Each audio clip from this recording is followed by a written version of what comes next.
എല്ലാവർക്കും സുഖമാണെന്ന് വിശ്വസിക്കുന്നു. പുതിയൊരു വീഡിയോയിലേക്ക് എല്ലാ ആളുകൾക്കും സ്വാഗതം. സംസ്ഥാനത്തെ എല്ലാ റേഷൻ കാർഡ് ഉടമകളും ഇന്നു മുതൽ അറിഞ്ഞിരിക്കേണ്ട വളരെ പ്രധാനപ്പെട്ട ചില അറിയിപ്പുകളാണ് ഈ ഒരു വീഡിയോയിൽ നിങ്ങളുമായി പങ്കുവെക്കുന്നത്. അതായത് മുൻ മാസങ്ങളിൽ നിന്നും റേഷൻ വാങ്ങാത്തതിനെ തുടർന്ന് 60,000-ഓളം ആളുകളെ മുൻഗണനാ പട്ടികയിൽ നിന്നും ഒഴിവാക്കിയതുമായി ബന്ധപ്പെട്ട വിവരങ്ങൾ കഴിഞ്ഞ ദിവസം നിങ്ങളെ അറിയിച്ചിരുന്നു. അപേക്ഷ നൽകി കാത്തിരിക്കുന്ന ആളുകൾക്ക് മുൻഗണനാ കാർഡ് ലഭിക്കുന്നതിന് തക്കതായിട്ടുള്ള ഒരു ഒഴിവുകളാണ് ഇങ്ങനെ വന്നിട്ടുള്ളത്. വരും മാസങ്ങളിൽ അത്തരത്തിലുള്ള ഒഴിവുകൾ ഉണ്ടാകും എന്നാണ് പ്രതീക്ഷിക്കുന്നത്. ഇതിൻ്റെ അടിസ്ഥാനത്തിൽ തന്നെ ഓൺലൈനായി പുതിയ അപേക്ഷകളും ക്ഷണിക്കും. മാത്രമല്ല, നിലവിൽ രോഗികളായിട്ടുള്ള ആളുകൾക്ക് എല്ലാ മാസവും 19-ാം തീയതി വരെ താലൂക്ക് സപ്ലൈ ഓഫീസുകളിലൂടെ അപേക്ഷയും സമർപ്പിക്കാം.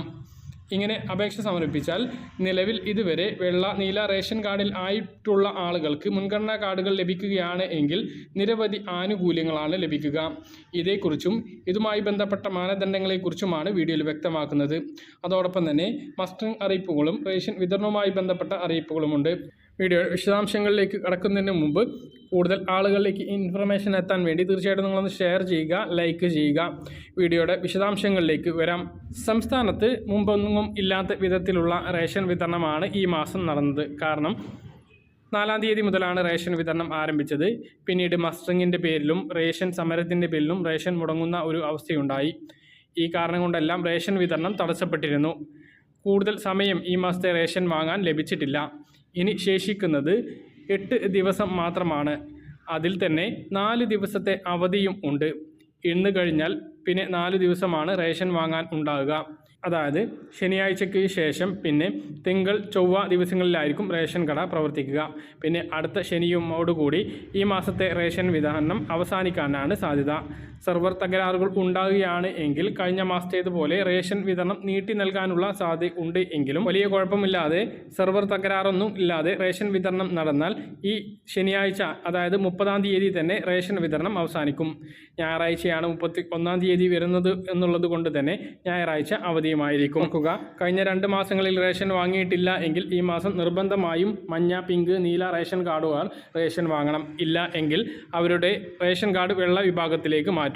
കഴിഞ്ഞ ദിവസം നമ്മൾ പറഞ്ഞിരുന്നു, 60,000-ഓളം ആളുകളെയാണ് സംസ്ഥാനത്ത് കഴിഞ്ഞ 3 മാസങ്ങളിൽ റേഷൻ വാങ്ങാത്തതിനെ തുടർന്ന് മുൻഗണനേതര വിഭാഗമായ വെള്ള റേഷൻ കാർഡിലേക്ക് മാറ്റിയിട്ടുള്ളത്.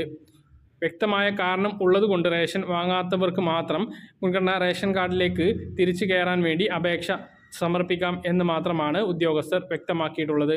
ബാക്കിയുള്ള ആളുകളുടെ മുൻഗണന പദവി നഷ്ടപ്പെട്ടു. ഇക്കാരണം കൊണ്ട് തന്നെ ഇനിയും റേഷൻ വാങ്ങാത്ത ആളുകൾ ഈ കാര്യങ്ങളെല്ലാം ശ്രദ്ധിക്കുക. മറ്റൊരു പ്രധാനപ്പെട്ട അറിയിപ്പ്, ഇങ്ങനെ വരുന്നിട്ടുള്ള 60,000-ഓളം ഒഴിവുകളിലേക്ക് അപേക്ഷ നൽകി കാത്തിരിക്കുന്ന മുൻഗണനേതര വിഭാഗത്തിൽപ്പെട്ട വെള്ള വിഭാഗത്തിലുള്ള ആളുകൾക്ക് എത്തിച്ചേരാനുള്ള അവസരമാണ് വന്നിട്ടുള്ളത്. ഓൺലൈനായി 2 മാസങ്ങൾക്ക് മുമ്പ് സിവിൽ സപ്ലൈസ് ഡിപ്പാർട്ട്മെൻറ്റ് അപേക്ഷ ക്ഷണിച്ചിരുന്നു. അത്തരം അപേക്ഷകളിൽ മുൻഗണനാ കാർഡുകൾ ഇതിനകം നൽകിയിട്ടുണ്ട്.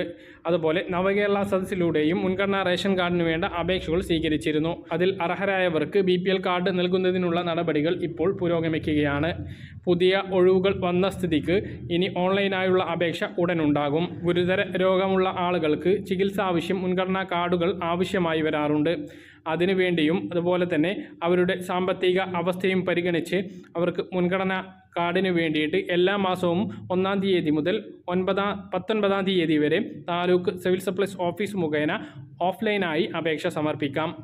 അർഹതാ മാനദണ്ഡം കൃത്യമായി പരിശോധിച്ച് അവർക്ക് ഉടനെ തന്നെ മുൻഗണനാ റേഷൻ കാർഡ് ലഭിക്കുന്നതാണ്. 1000 ചതുരശ്ര അടിക്ക് മുകളിലുള്ള വീട്, 4 ചക്ര വാഹനം സ്വന്തമായി ആവശ്യത്തിനുള്ളത്, 1 ഏക്കറിലധികം പുരയിടം, 25,000 രൂപയ്ക്കും മുകളിലുള്ള മാസ വരുമാനം, സർക്കാർ, അർദ്ധ സർക്കാർ ജോലി ഉള്ള ആളുകൾ റേഷൻ കാർഡിൽ ഉണ്ടായിരിക്കുക, അങ്ങനെയുള്ള പെൻഷൻകാർ റേഷൻ കാർഡിൽ ഉണ്ടായിരിക്കുക. ഇങ്ങനെയുള്ള ആർക്കും മുൻഗണനാ കാർഡിന് വേണ്ടി അപേക്ഷിക്കാൻ കഴിയില്ല. ഇതിൽ നിന്നെല്ലാം ഒഴിവാണ് എങ്കിൽ വ്യക്തമായ രേഖകളോടുകൂടി മുൻഗണനാ കാർഡിന് വേണ്ടി അപേക്ഷ സമർപ്പിക്കാവുന്നതാണ്. ഒറ്റക്ക് താമസിക്കുന്ന വിധവകൾക്കും ആശ്രയ പദ്ധതിയിൽ ഉൾപ്പെട്ടിട്ടുള്ള ആളുകൾക്കും മുൻഗണന ലഭിക്കും. എല്ലാ ഒഴിവുകളും നമ്മൾ കൃത്യസമയത്ത് വീഡിയോയിലൂടെ അറിയിക്കാറുണ്ട്. അതുകൊണ്ട് തന്നെ ചാനൽ ഫോളോ ചെയ്യാൻ വേണ്ടി ശ്രദ്ധിക്കുക. ഓർക്കുക, മുൻഗണന റേഷൻ കാർഡ് ലഭിച്ചിട്ടുള്ള ആളുകൾ റേഷൻ വാങ്ങാത്തത് മൂലം നഷ്ടപ്പെടുക എന്നുള്ളത് വലിയ കാര്യമാണ്. അതുകൊണ്ട് തന്നെ ആരും റേഷൻ വാങ്ങാതിരിക്കരുത് എന്നുള്ള കാര്യം ഓർമ്മിപ്പിക്കുന്നു. ഇനി മസ്റ്ററിംഗ് ഒരു അറിയിപ്പുണ്ടാകുന്നത് വരെ നിർത്തിവച്ചിരിക്കുകയാണ്. ഉടനടി ധൃതി പിടിച്ച് മസ്റ്ററിംഗ് നടത്തേണ്ട എന്നാണ് ഭക്ഷ്യവകുപ്പിൻ്റെ തീരുമാനം. ഈ കാരണം കൊണ്ട് ആരുടെയും റേഷൻ മുടങ്ങില്ല എന്നും ഭക്ഷ്യമന്ത്രി അറിയിച്ചിട്ടുണ്ട്. അതേസമയം നീല, വെള്ള റേഷൻ കാർഡിന് ലഭിക്കുന്ന സ്പെഷ്യൽ അരികൾ ഇനി ഉണ്ടാവാനുള്ള സാധ്യത വളരെയധികം കുറഞ്ഞിട്ടുണ്ട്. അതായത് കേന്ദ്ര സർക്കാർ 29 രൂപ നിരക്കിൽ FCIയിൽ നിന്നും നൽകിയിരുന്ന അധിക അരി ഇനി സംസ്ഥാന സർക്കാരുകൾക്ക് നൽകില്ല എന്ന് വ്യക്തമാക്കിയിട്ടുണ്ട്. അങ്ങനെ വരുന്ന അരികൾ സർക്കാർ വാങ്ങിയിട്ടായിരുന്നു 10 രൂപ 90 പൈസ നിരക്കിലും 15 രൂപ നിരക്കിലും സ്പെഷ്യൽ അരിയായി റേഷൻ കടയിലൂടെയും 25 രൂപ നിരക്കിൽ സപ്ലൈകോയിലൂടെയും നേരത്തെ വിതരണം ചെയ്തിരുന്നത്. ആ അരിയാണ് ഇപ്പോൾ കേന്ദ്ര സർക്കാർ നിർത്തലാക്കിയിട്ടുള്ളത്. അപ്പോൾ ഇത്രയും അറിയിപ്പുകളാണ് ഈ ഒരു വീഡിയോയിൽ നിങ്ങളുമായി പങ്കുവെക്കാനുള്ളത്. സപ്ലൈകോയുടെ കാര്യം പറയുകയാണെങ്കിൽ ചില സപ്ലൈകോയിലൂടെയെല്ലാം വിഷു, ഈസ്റ്റർ, റംസാൻ ഭക്ഷ്യസാധനങ്ങൾ ലഭിക്കുന്നുണ്ട്. സബ്സിഡി സാധനങ്ങൾ കിട്ടിയിട്ടില്ല എങ്കിലും വിലക്കുറവിൽ ശബരി ഉൽപ്പന്നങ്ങളും മറ്റു ഉൽപ്പന്നങ്ങളും ലഭിക്കുന്നുണ്ട്. കെ-റൈസിൻ്റെ 5 കിലോയുടെ പാക്കും ലഭിക്കുന്നുണ്ട്. 29 രൂപ നിരക്കിലും 30 രൂപ നിരക്കിലുമാണ് ശബരി കെ ജയ അരിയും ശബരി കെ മട്ട അരിയും ശബരി കെ കുറുവ അരിയും ലഭിക്കുന്നത്. പറഞ്ഞ കാര്യങ്ങൾ കൃത്യമായിട്ട് മനസ്സിലാണെന്ന് കരുതുന്നു. ഇതുപോലെ ഇൻഫർമേഷൻ ലഭിക്കാൻ ചാനൽ സബ്സ്ക്രൈബ് ചെയ്യുക, ബെല്ലൈക്കൺ എനേബിൾ ചെയ്ത് വെക്കുക. മറ്റൊരു വീഡിയോയുമായി കാണാം. ദൂരേക്ക് ബൈ.